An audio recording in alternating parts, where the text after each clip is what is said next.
Ça y est, vous avez enfin accordé cette augmentation que votre équipe attendait et vous pensez pouvoir souffler? Eh bien, la science a une nouvelle de taille pour vous. Dans exactement 2 mois, les personnes que vous encadrez seront mécontentes. Dans cette vidéo, je vous explique pourquoi l'argent est un levier de motivation à courte durée et comment motiver durablement. Vous l'avez peut-être déjà vécu, un collaborateur performant qui menace de partir, alors vous lui offrez une belle augmentation, et soulagement il reste, et il est même reconnaissant, il vous remercie, pendant 8 semaines. Et après, il retrouve les mêmes demandes, les mêmes frustrations, le même stress, et vous avez un collaborateur plus cher et pas plus motivé. C'est ce qu'on appelle l'adaptation hédonique. Pour vous donner une image, prenez un tunnel. Quand vous êtes dans un tunnel, vos yeux s'habituent, vous marchez, et puis au moment où vous sortez de ce tunnel, vous avez une sorte d'éblouissement, vos yeux ne sont pas encore habitués, mais ça dure 10 secondes, c'est-à-dire qu'après, la luminosité redevient normale. Et l'augmentation, c'est exactement pareil, un flash qui devient très vite la norme. La première preuve du fait qu'on s'habitue à tout vient de Philip Brickman. En 1971, il fait une étude choc.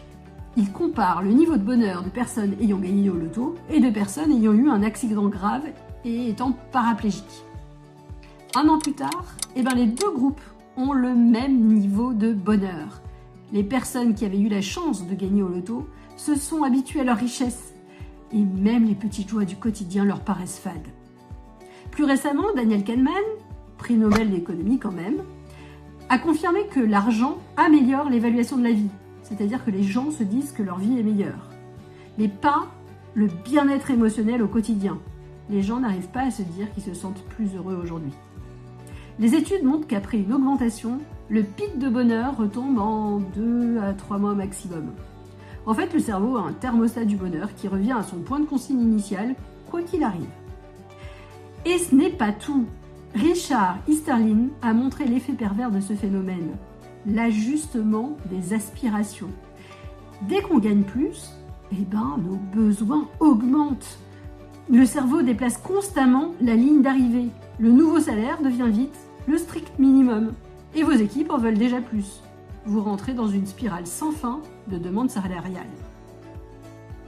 En résumé, 2 mois après une hausse, le cerveau a totalement intégré le montant. Et dans ce cas-là, les problèmes de gestion, problèmes de sens, le stress, reviennent au premier plan.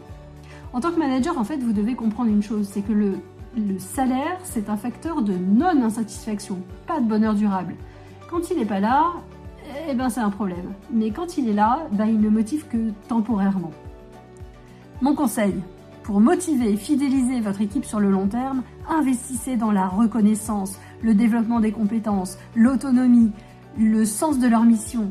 Ces leviers-là, ils subissent pas l'adaptation hédonique. Et c'est le secret pour des équipes engagées et un leadership inspirant. Et je suis Valérie, votre fournisseuse officielle d'énergie pour changer le monde. Et je vous donne rendez-vous demain pour l'épisode 19.